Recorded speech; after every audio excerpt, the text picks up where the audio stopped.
Okay, everybody, here we are back on our panel discussion. This panel discussion's topic is experimenting entrepreneurship Launchpad. My name is Oskars Java. I am a director of Socio-Technical Systems Engineering Institute here at Vidzeme University of Applied Sciences, as well as researcher in the project Entrepreneurship and Innovation Network for Smart and Sustainable European Regions. In acronym, it's EINS. In German, eins. If you know German, eins means number one.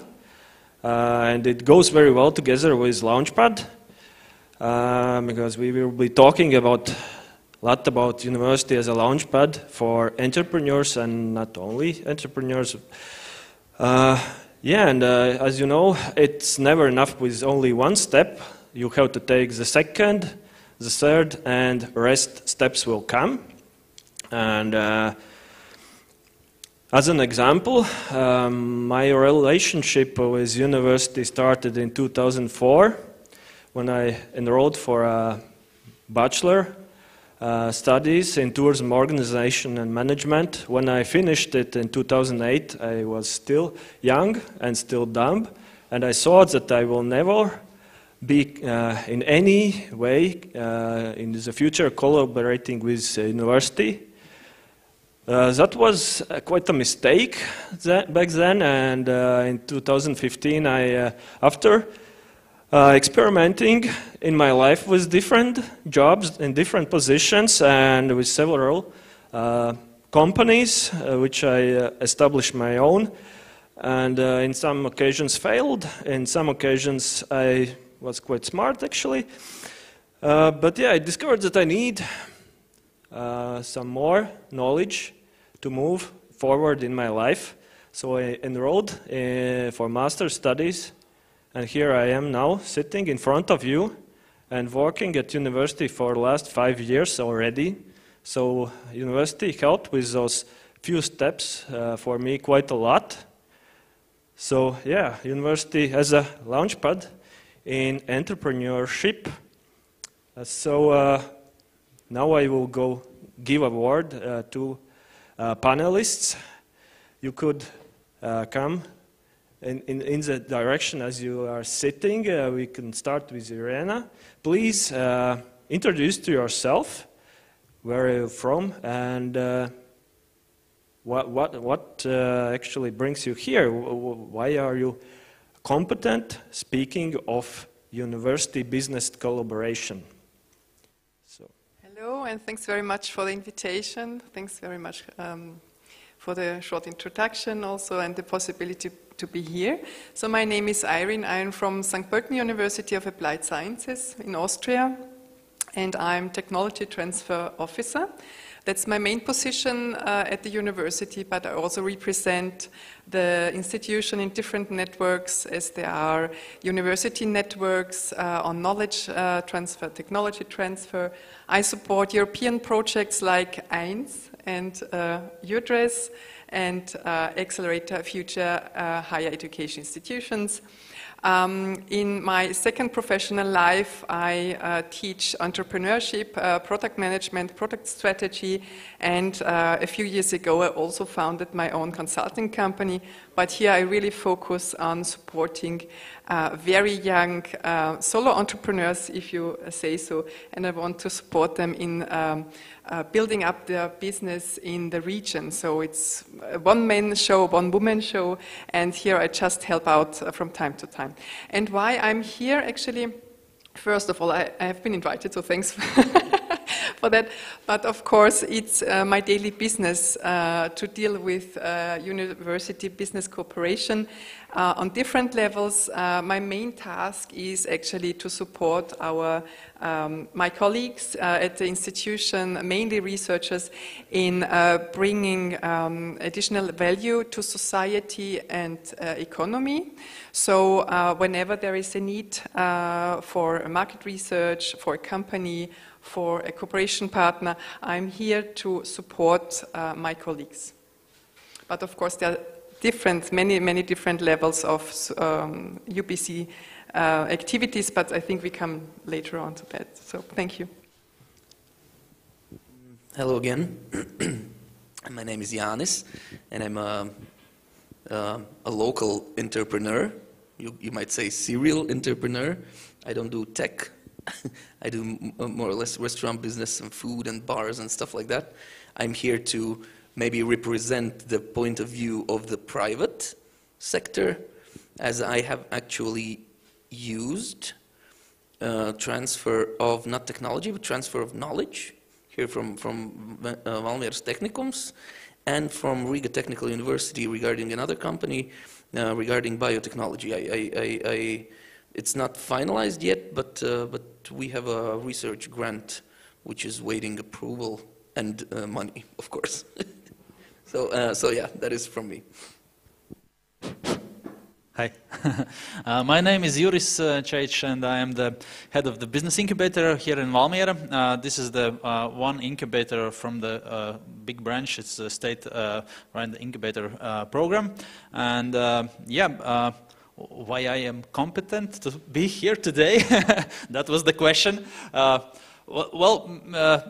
We work with the young entrepreneurs, with startups, so maybe we see what they need to know, what is the what they lack of set of knowledge or something or resources, and that's why I think I'm competent to be here. Hello again also. My name is Rui Alves. I'm from Polytechnic Institute of Setúbal, Portugal. I'm an invited professor, so I teach mainly digital business and then digital entrepreneurship involving innovation. And in school, in IPS, also I'm very involved in with our startup incubator, IPS Startup. So I'm a mentor and tutor. I follow several projects during the year. I support for business model and business planning and digital business models. I'm also an entrepreneur, but so I'm kind of hybrid guy working on the university. And I came to Valmiera to follow. I found a talented group of young students from different universities working on. I've been also working with them, supporting as Irene and other colleagues of mine, supporting them on this event of Eudris event iResidency. So they are working on a very challenging subject, startup villages. So it gives me a lot of pleasure being with this so talented people. That's what moves me most on this entrepreneurship mindset. Okay, thank you all for introduction on your background. Now we can move forward on a discussion. Before I ask you a question, open question for discussion, I have some science-based facts to read before. So businesses are starting to realize the benefits of partnering or working with higher education institutions as a source of future-oriented innovation as well as talent development that can build a competitive advantage. Moreover, there is evidence that higher education institutions are being increasingly seen as a source of talent, entrepreneurship, and a lead player in region development. So, based on those facts coming out from research papers, the first question for discussion is, from your experience, what are the types of university business collaboration?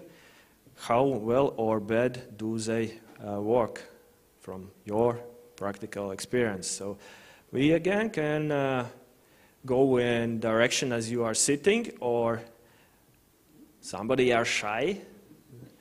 Yeah, well, I can begin. I would say there, as I see, there's technology and there's talent. So if we're talking about academic transfer of knowledge or transfer of technology. We're talking about something that is done inside of university that can be, monetized.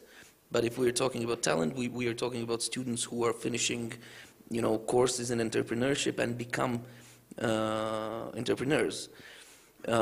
My own experience is only for the first type of transfer, and I can say that as with everything, there are some administrative problems, but basically if you know what you want and you know how to ask for it, the collaboration, in my experience, has always been really good.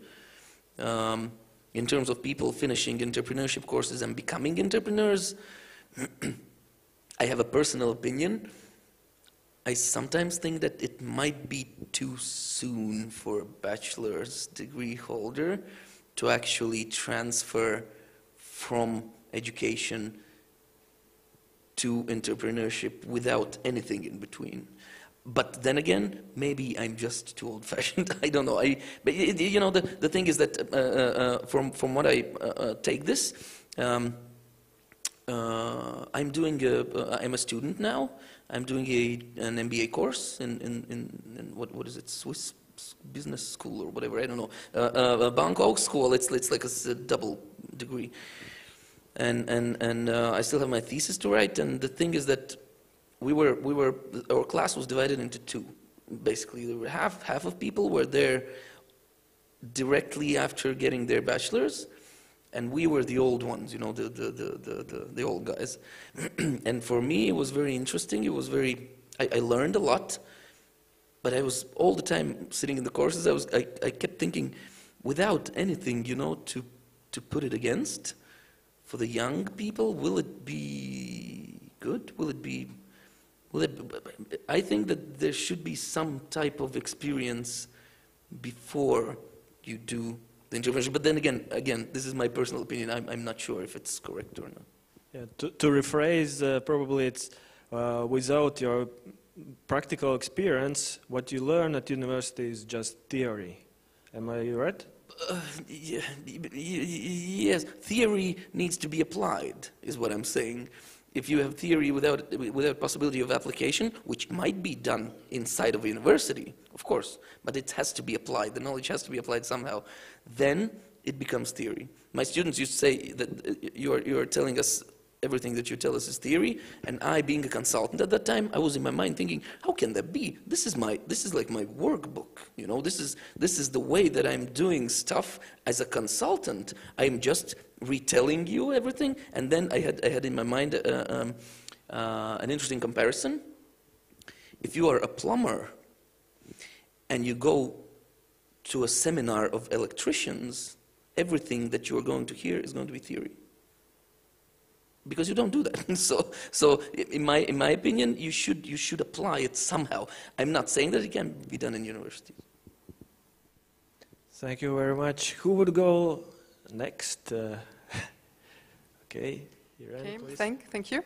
I would like to open up the topic a bit more than only focusing on entrepreneurship, because you mentioned university business cooperation in general, and I think what works quite well are student internships, dual study programs, curricula that are co-developed with companies.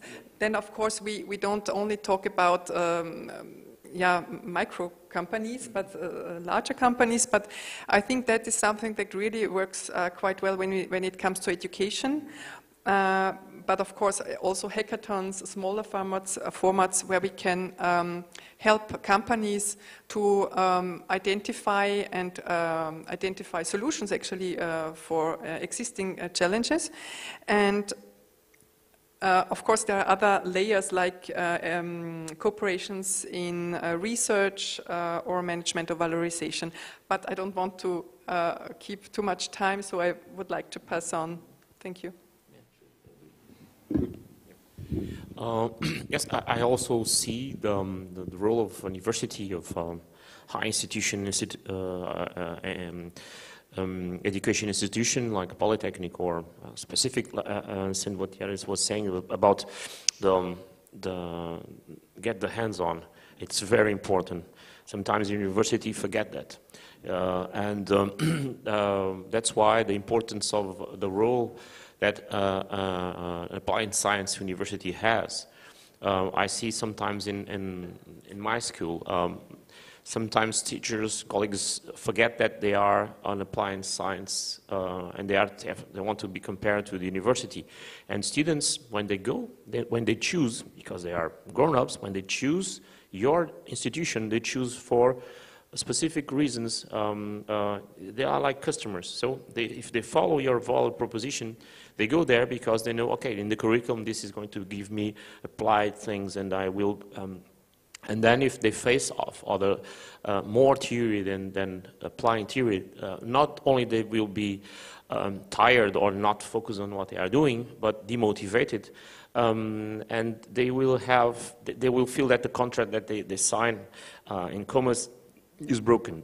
One thing that I also believed is that for you to create a dynamic entrepreneurship mindset in the university and helping creating this entrepreneurship, what Irene says, it makes perfect sense, because it's the ecosystem that goes around and the connections, the network that the university can create, because companies are waiting for, waiting just to students graduate and go working for them. No, they are expecting connections, and it's trade-off thing.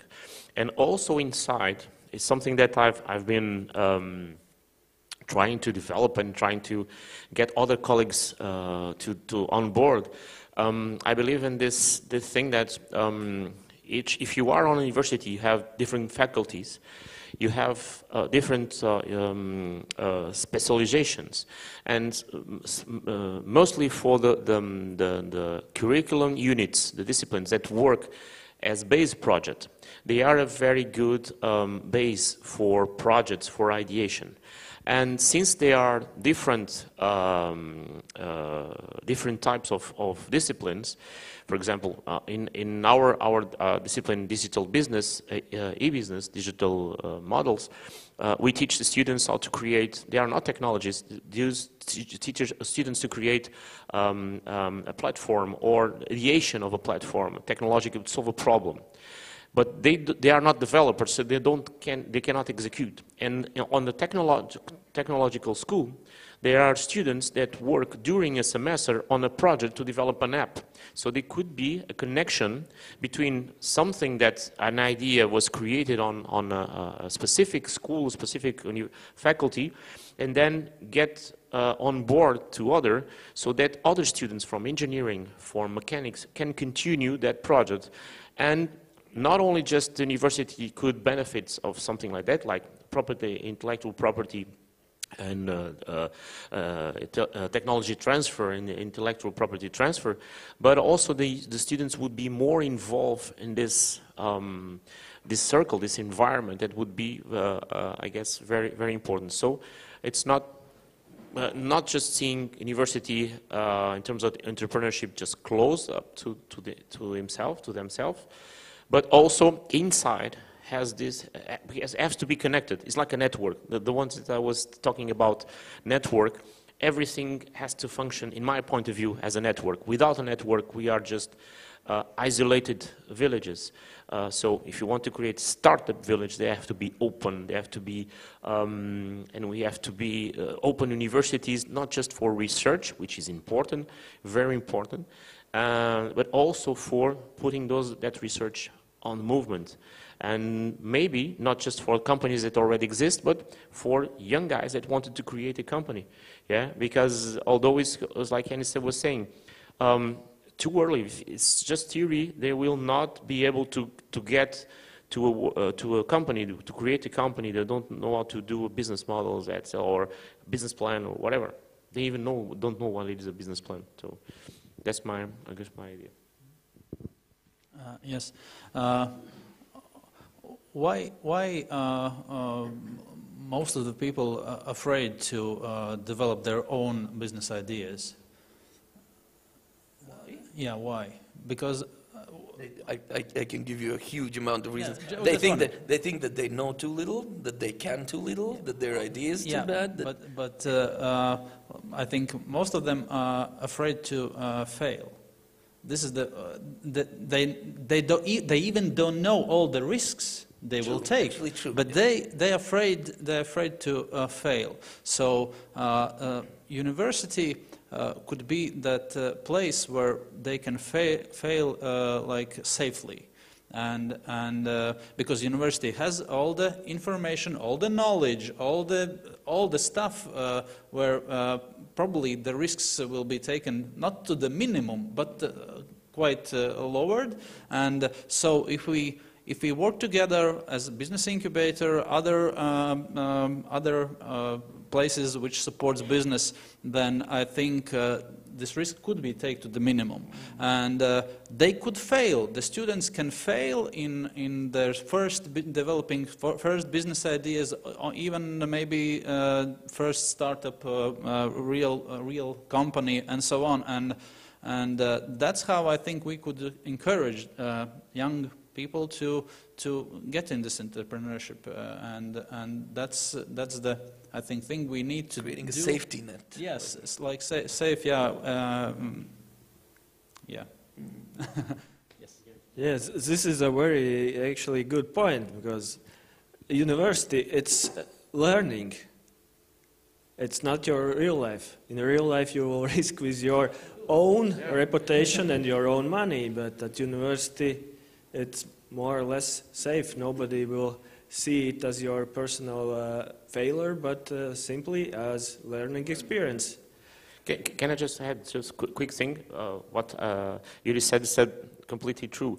And for example, I don't believe in having specific curriculum units teaching entrepreneurship. For me, it's like, remember the Dead Poets Society movie when the guy had a book saying how the metrics of poetry, and he said rip off the book because you cannot measure a poetry. So you cannot teach how to be entrepreneur, but you can create inside the university an ecosystem for the students, start to understand what is financing, what is failing. And with failing, if we see, and I see myself also blaming because I contribute for that system.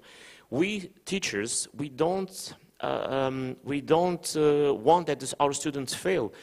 All ecosystem of teaching, it's creating for you have to have success always because your grades.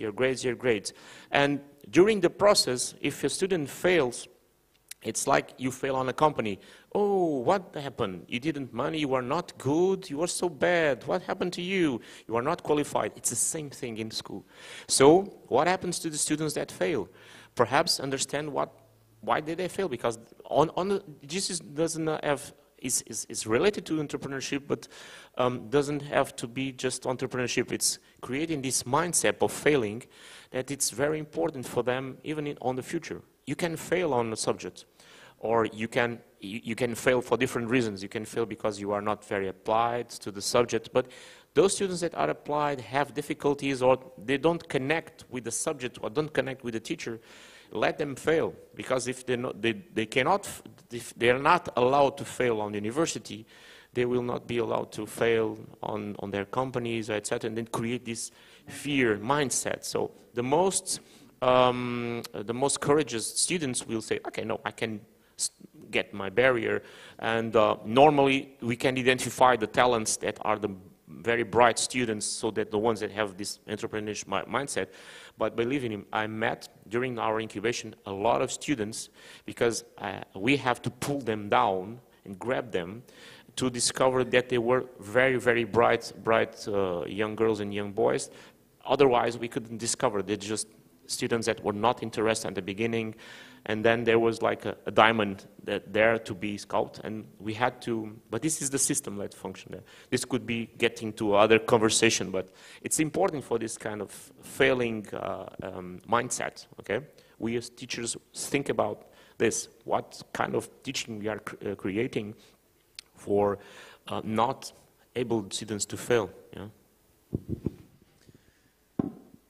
Yeah, students are really quite important part of university, but university is not only about teaching, it's about research as well, and research is conducted by researchers as well.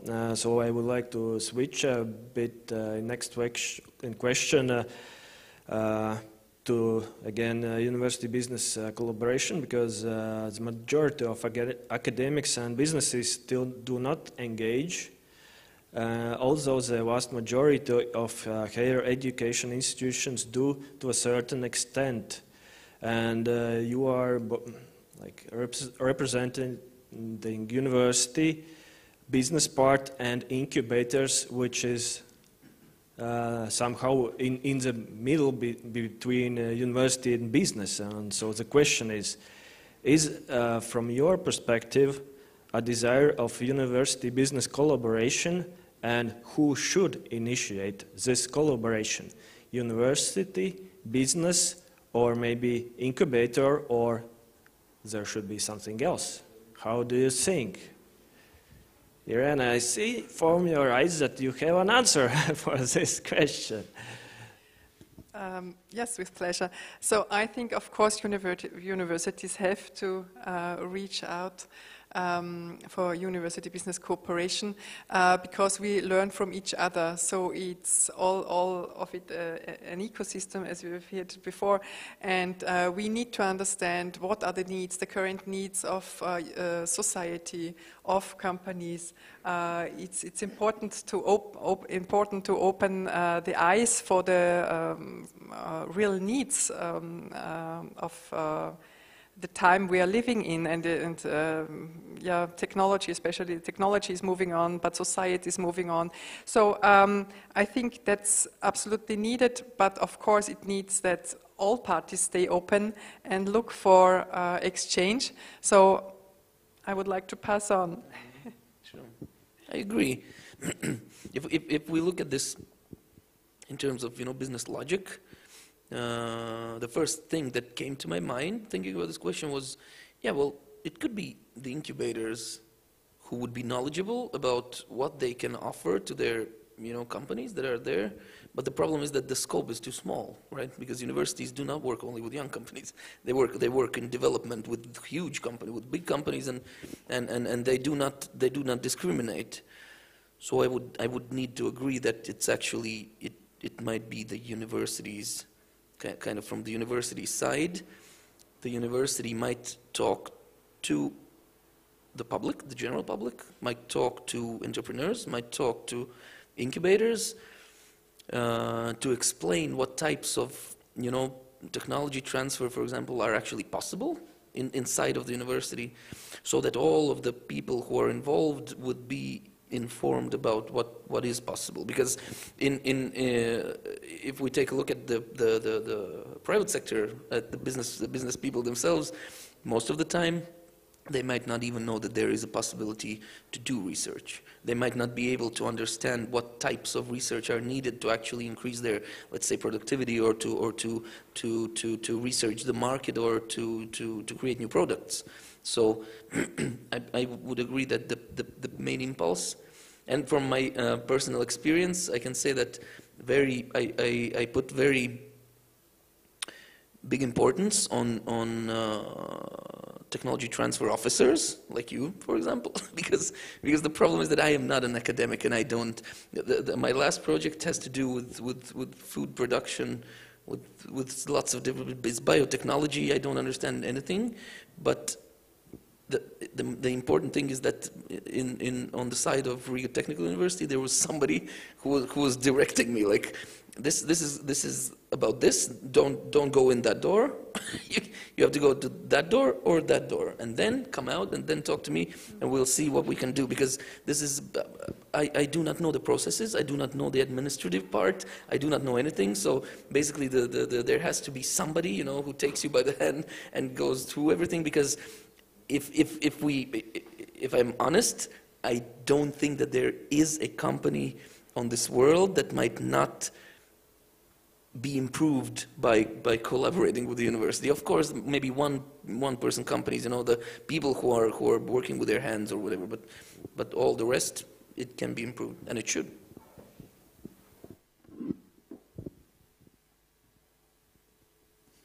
forgot already the question, but what first came into my mind also that this collaboration depends on people.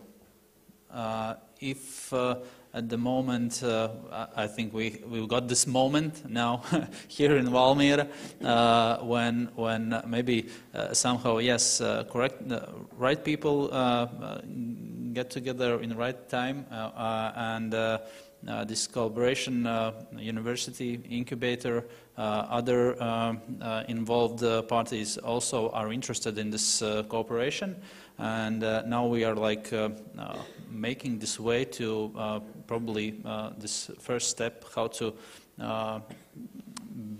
work more together. It's about the people and probably also everything also everything is becoming, like not becoming, sorry, can't find the words. Development of thinking and society is pressing us to now to do the next steps. We need to know something more to do something further. So I think at the moment now is the moment when we pushing for the first step, and I think that next after me or somehow some other people will do the next steps, yeah, and that's how it will develop. Could I translate it to ecosystems, that we should move to ecosystems that everybody knows what everybody are doing, and so everybody would speak in the same language to ask questions? Probably. Yes, probably there must be some kind of system, yeah, and then it will develop itself. If companies, if university or other parties will think that it's necessary. If it won't be necessary, it will collapse, and that's it. Yeah. Yeah, I can add it to this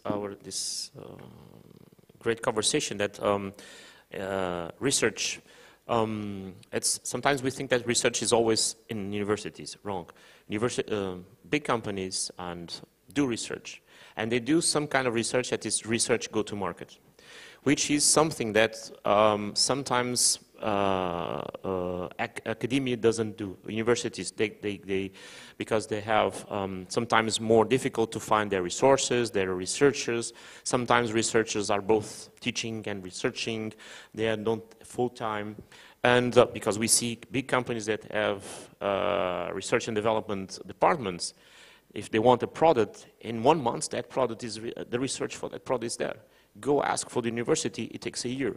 So that's why most of the big companies don't sometimes get a little bit reluctant to get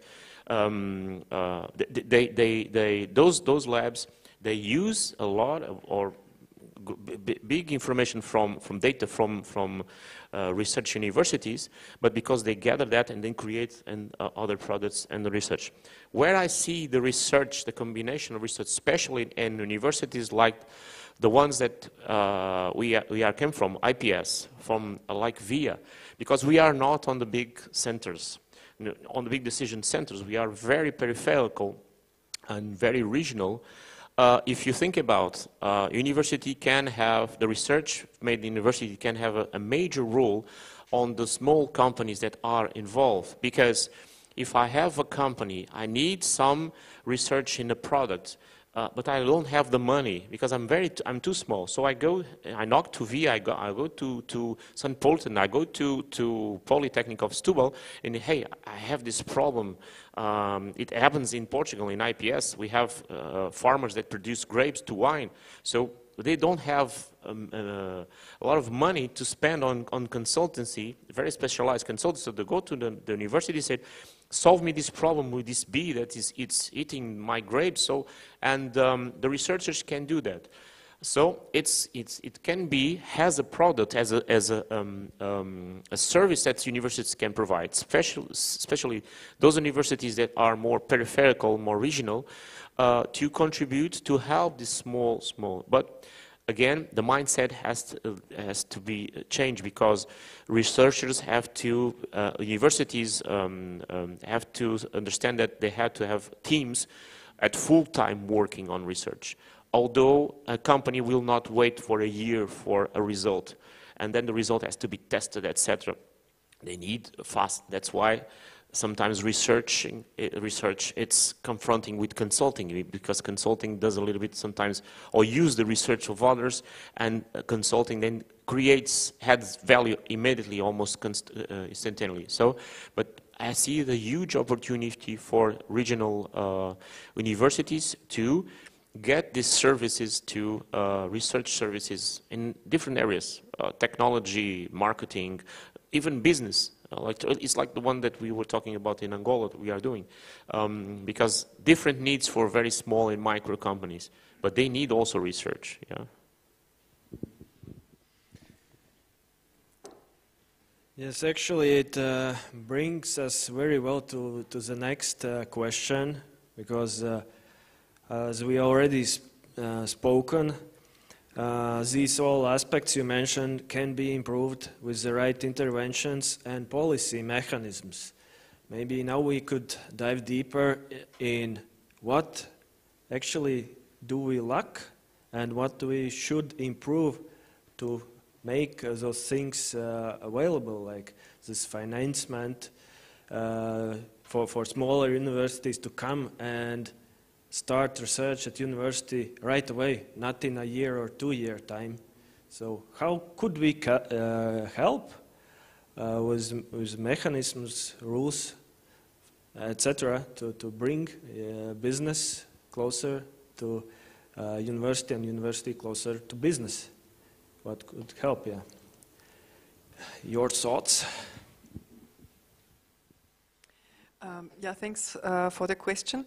I would like to start with human resources, with the researchers, I think, because at the moment I see a lack of incentives and recognition actually when it comes to university business collaboration, because especially researchers really look forward to do papers and visit conferences, which is absolutely comprehensible.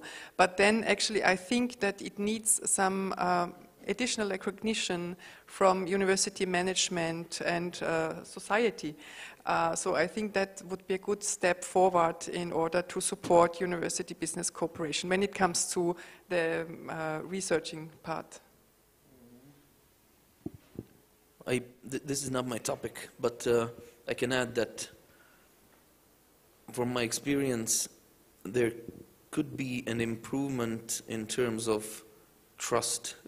For example, the European Union, they have to be sure that what they are giving their money to, for example, in terms of grants for research, that it goes through some type of, like a machine, an administrative machine, which I do not know. I don't know what is in the black box. It would be good if I would be able to come here and say, this is a thing that I need researched. And there would be a a senior researcher who would say, we're taking this, and they might begin the research. Well, of course, hypotheses and all of that, but still, they might begin. It is never like that, because still it's paperwork, but then again, in the end, it is going to go through anyways.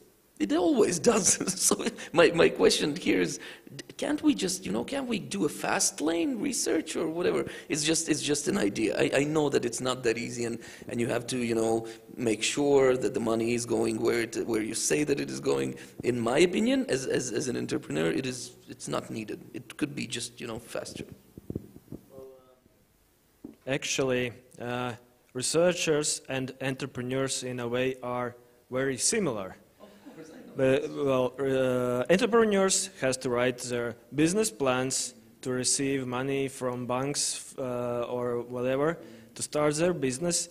In research, researchers have some skills to write grant projects to receive money, and they have to be managers to manage their research team, and this takes time. So I have an extra question for you specifically. Yeah. In this case, to make it fast, how do you see how and where from that money should come from if the young entrepreneur doesn't have his money right in pocket. Oh, but we have mechanisms. For example, in Latvia we have the research voucher, which you can use. You can use it. It's 100% intensity, so you can just use the 5,000 euros to sponsor research, and you don't actually need to pay anything more. And that is a really good instrument.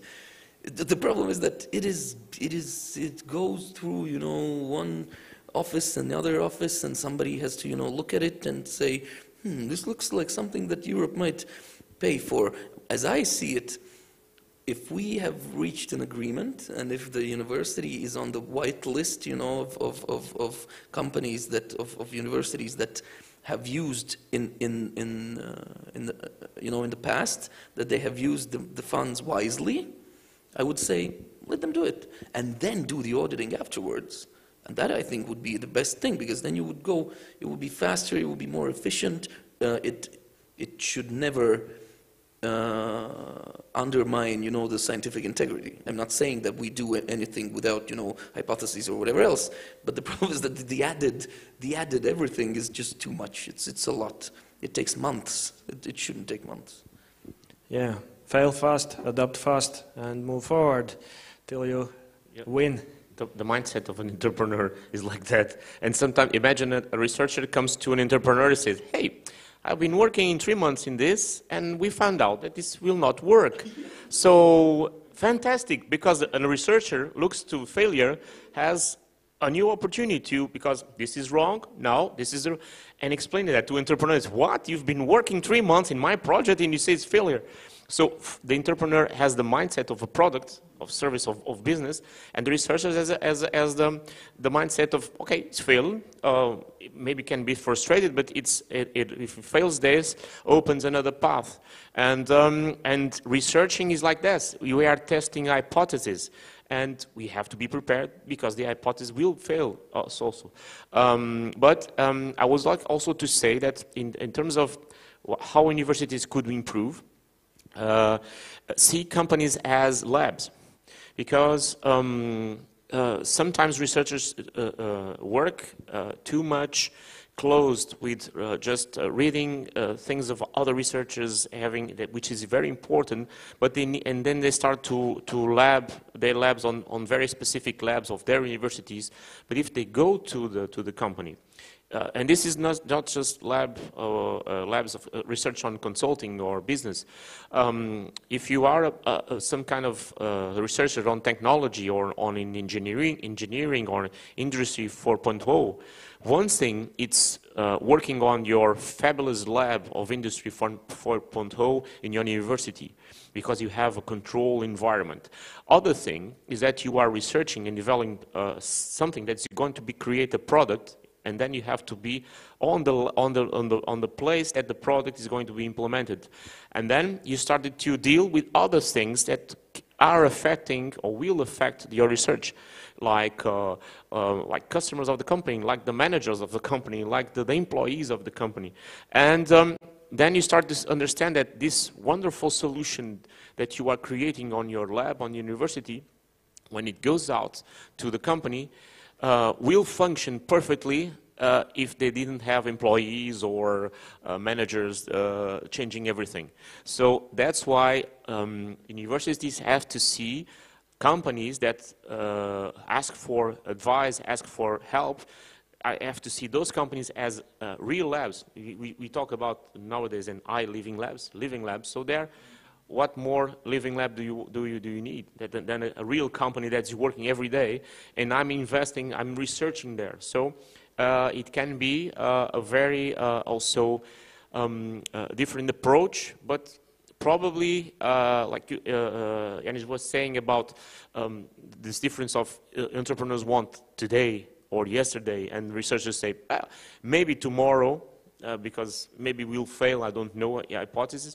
Maybe it could be a way to approach the university researchers, research that is made on university to the companies, okay? Especially for those medium, small companies that need more, I guess, more of this kind of service of research. That is actually a really good idea. I was thinking maybe especially for regional universities, maybe it would be done as as a class assignment for young researchers, that you don't wait for somebody to order the research from you. You go to the local companies and say, let us do something.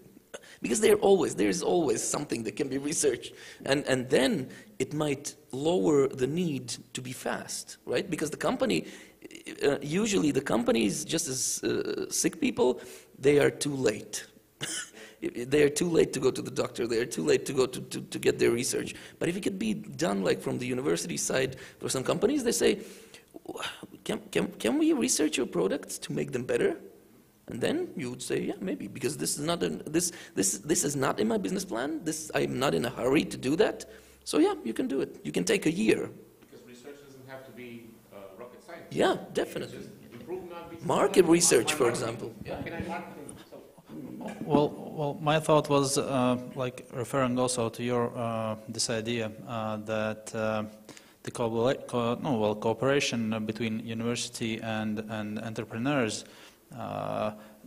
Maybe there's nothing wrong with the system and nothing must be changed. Just universities should show their value somehow better. Yeah, then entrepreneurs could see it and think, yes, we need university. And what I thought about, think about that entrepreneurs, young entrepreneurs even, should provide university with data.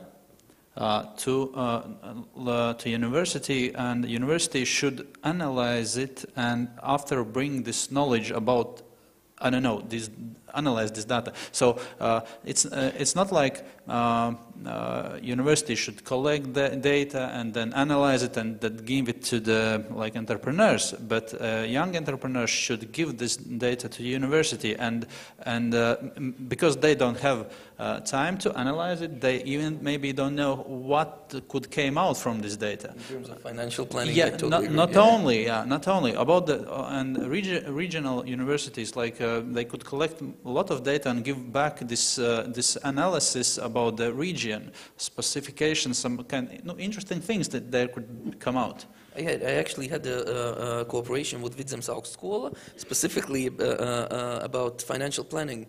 And of course I gave them all my information because it's not very secret, and they actually did a really good job. They made my development from something chaotic happening in my mind. They put it down into a plan, into a real business plan. And if all the companies could give or maybe give once a year this data or something specific, not that statistical this bureau takes but some specific data, and then university could analyze it and give it like for society as a valuable data to use. And here we see that it's a question of trust, right? and the problem is that not many entrepreneurs would trust anyone with their it's company specific data, company critical data even, and this has to do with culture. But we are going there. We are arriving. Maybe in 10 to 20 years. If I just can add it, sorry, Irene, I don't know if you wanted to. There is research. Sometimes it's when you are talking about research, and the other is applying the research or applying services. This is another very interesting value proposition for universities to consulting. So, for them to apply the knowledge, and sometimes it's not about research, but because they are experts in marketing, they are experts in finance, they have other ways to put the financial data, let's say, and then analyze. Other thing is like a completely unknown field that I don't know, it's never been discovered, or we need a new specification. So then there is research, real field research. So this is very well combined. So universities have a lot of value proposition, which if they look to big universities, they already do that. When we were in Parnu, the lecture that we assist, the professor said, remind us that, for example, MIT earns a lot of money during the year just doing consulting and researching. Because it sees this like as a business model for them. And sometimes universities think that, oh, no, we just teach and research nothing more.